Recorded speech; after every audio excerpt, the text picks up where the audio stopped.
I'm never entirely sure how to feel about drugs. As a millennial, I grew up with the hangover of the just say no era of the 1980s, this idea that all drugs are bad and that there shall be no further discussion of the topic. Drug propaganda commercials from this era are one of my guilty pleasures. I don't know what it is about them, they're just so cheesy yet so earnest, and there's something so innocent about them. I think it's their attempt to try and boil such a complex issue down to a black or white conclusion in the same way a child would. And this makes sense when you think about it, because the target audience for this type of commercial is indeed children. Little kids doing drugs, it turns my stomach.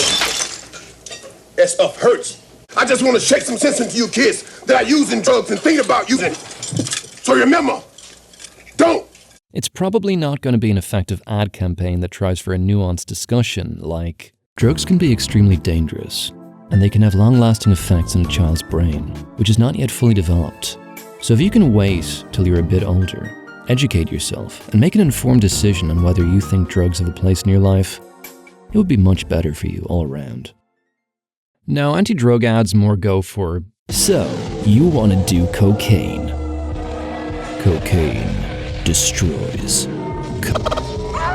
Okay, I've never seen a drug commercial that claims that cocaine makes your willy fall off, but I use this to emphasize a point. Anti-drug ads' greatest weapon to deter young people from using them is fear. We often think of anti-drug propaganda as a byproduct of Reagan's America, but this kind of fear-mongering goes all the way back to 1936 with a feature-length movie called Reefer Madness, preaching the dangers of marijuana. I know what you want. You want to kill me. You're crazy.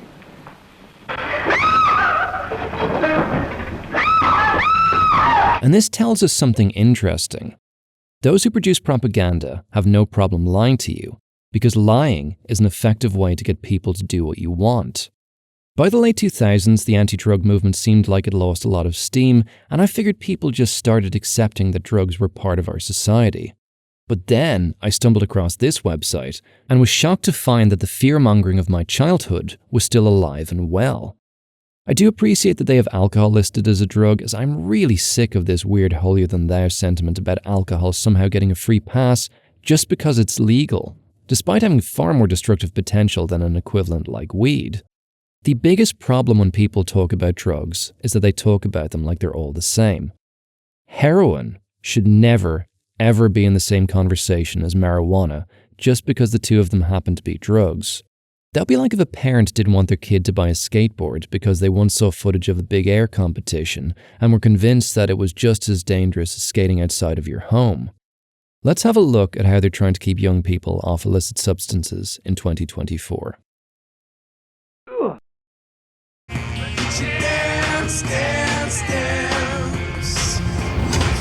They said if I got drunk, I'd be one of the guys. They lied.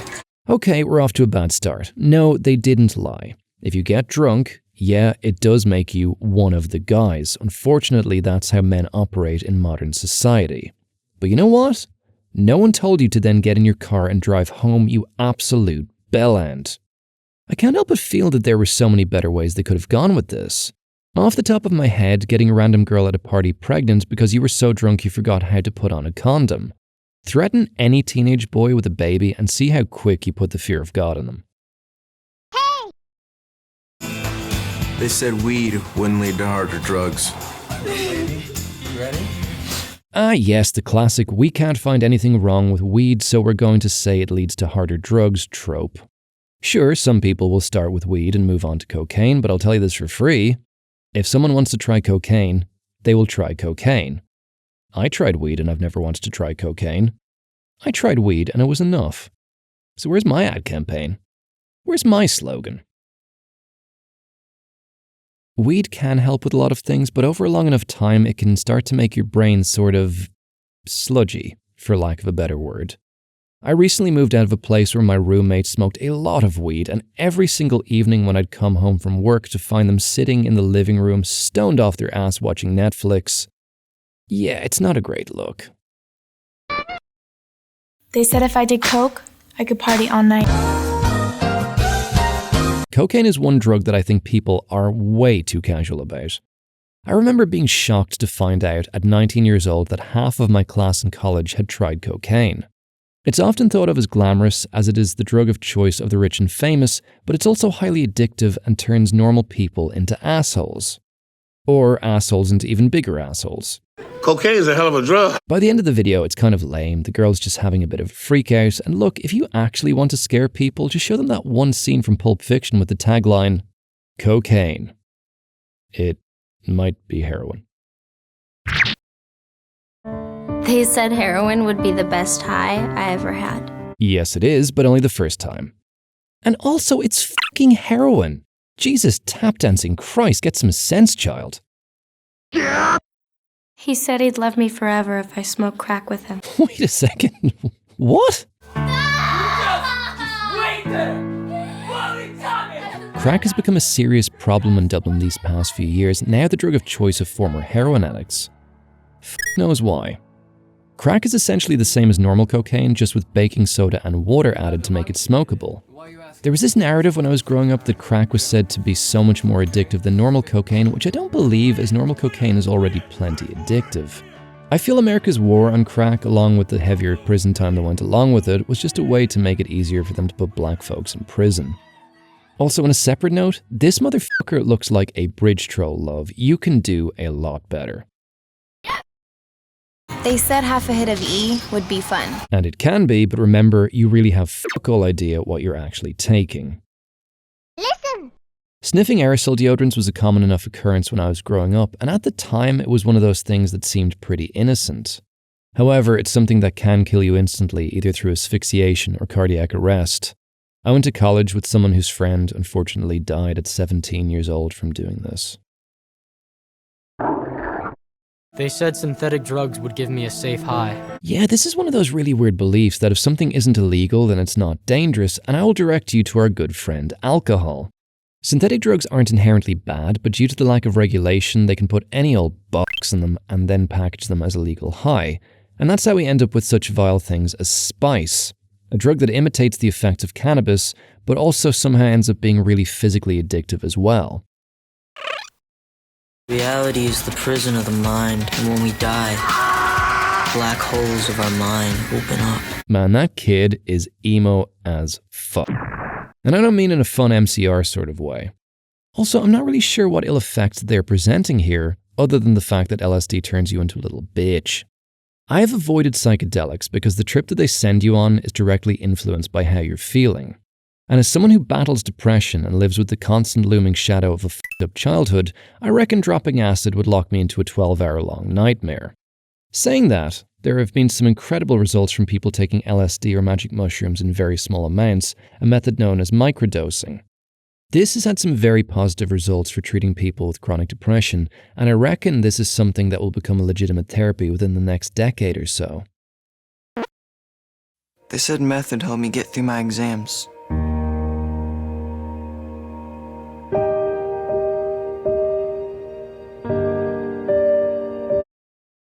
I am speechless.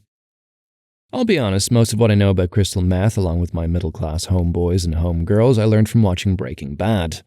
That series has probably been one of the greatest deterrents for ever wanting to go near meth. Except for Tuco. He made it look like a lot of fun. Whoa! Damn, man, look at that, look! In Ireland, meth is a popular party drug among the gay community, and I've seen firsthand what it can do to someone. Much like cocaine, it seems to create this emptiness in people, a severe come-down that makes you feel isolated and alone.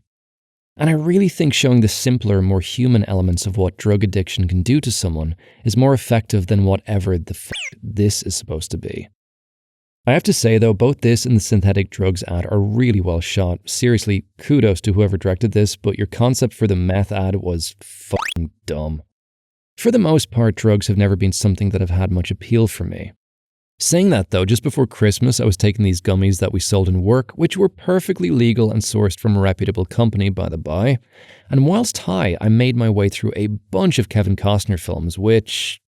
man, I was genuinely worried for Whitney Houston through the entirety of The Bodyguard. Also, that baby stroller scene in The Untouchables, man, that shit was intense. Anyway, from a recreational standpoint, I've not messed with anything stronger than the marijuana-based products available to me. And as someone who felt it necessary to give up drinking more than a decade ago, it was nice having access to something to get me through a short period in my life that was kinda Am I advocating drugs? No. If you can enjoy your time here without them, I think you'll be the better for it. Saying that, I don't want to tell you how to live your life. If you're a consenting adult, what you do in private is your own business and no one else's. However, I would at least weigh up the pros and cons before diving headfirst into the world of drugs, especially for substances with physically addictive properties. It is important to educate young people about drugs, and that is the key word here. Educate. Kids are going to do what they want regardless. It's not just important for them to know the dangers of drugs and the vastly different effects that they can have on an adolescent mind, but what their other options are. The far more interesting things that you can do with your time and money instead of drugs, and I really think that this is the key to veering kids away from them. Show them that there is a better life out there, and don't use scare tactics the way these ass clowns do. If you do decide that the life of a party animal is for you, just remember the words of a wise horse. There's that old saying, liquor before beer, never fear, don't do heroin.